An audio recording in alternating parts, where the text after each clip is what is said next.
So much fun with the Airbus Foundation today. We built an airplane that worked on the terminal. It was a bit complicated but good for our level, and we had so much fun.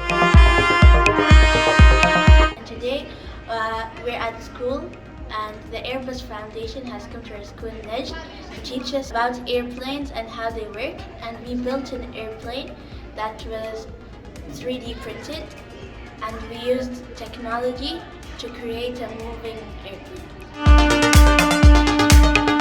The Airbus Foundation came to our school, Najd National Schools, and they taught us how to program an airplane to go to a certain terminal. Today was so fun. The airplane is assembled. It's in a lot of countries, but some of them are France and Germany. We went to the Airbus Foundation workshop today, and we made a plane from scratch that works and goes to their own gates by programming.